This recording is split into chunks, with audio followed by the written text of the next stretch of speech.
این ویدیو برای بچهای خارج از ایرانه. من دیروز از ایران برگشتم و چیزی که من داخل ایران دیدم باور نکردنی بود. یعنی از سال 88 هر چی که دیدین یعنی با همه اینا متفاوت بود. این یک خیزش انقلابیه.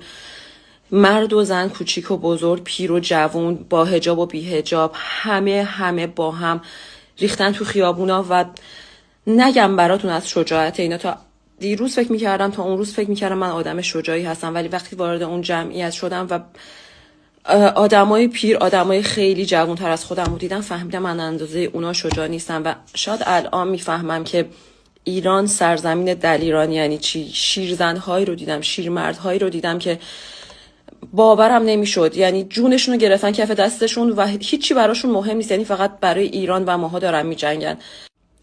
حتی اونایی که نتونسته بودن از خونه هاشون بیان بیرون، مریض بودن، از هر جا که رد میشدی، هر کوچه‌ای تو خونه ها مردم شعار میدادن، رو پشت بامشون شعار میدادن.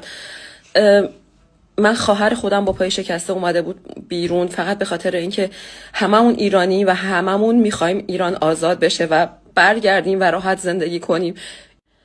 و اینقدر مردم ایران قشنگ کنار هم وایسادن و دارن جلو میرن و با دست خالی، فقط جونشون رو کف دستشون گرفتن و دارن میرن. یعنی همه به هم کمک میکنن. توی وکیل‌آباد، بولوار وکیل‌آباد، در خونه هاشون باز گذاشته بودن که پناه بدن به آدما و همه جا روی پشت بوم، توی کوچه ها، توی خونه ها، از همه جا صدای شعار میومد. همه کنار هم وایسادن.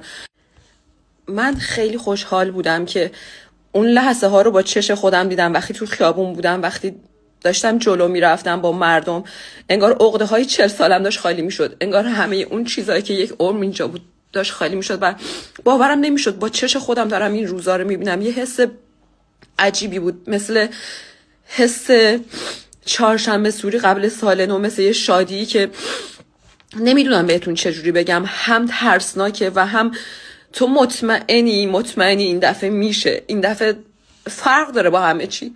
یعنی همه این مردمی که داخل ایران هستن همینقدر تو دلاشون امیدوارن و خواهش میکنم براشون انرژی خوب بفرستین. خواهش میکنم استرس به کسی وارد نکنید.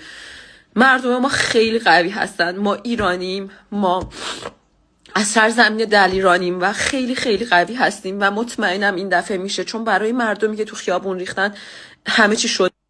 و این که داریم میگین تعداد کشته ها 2000 تاست، من مطمئنم تعداد کشته ها خیلی بیشتر از 2000 تاست، چون تو همون میدون پارک و هفته تیر چیزی که من دیدم ملت رو با ساچمه و با تفنگ واقعی، با تیر واقعی میزن. دقیقا وسط یک کارزار بودیم که همه جا آتیش بود، شهر نور نداشت و فقط دود و آتیش همه جا رو گرفته بود و مردم رو میزدن و من میدیدم آدمایی رو که اون دوره بر همینطور میخورن زمین رو میافتن.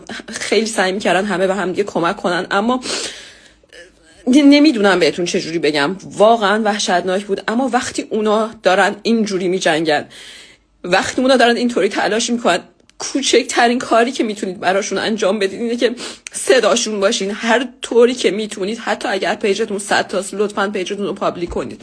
لطفاً صدای مردمتون باشین. لطفاً صدای مردم ایران باشید.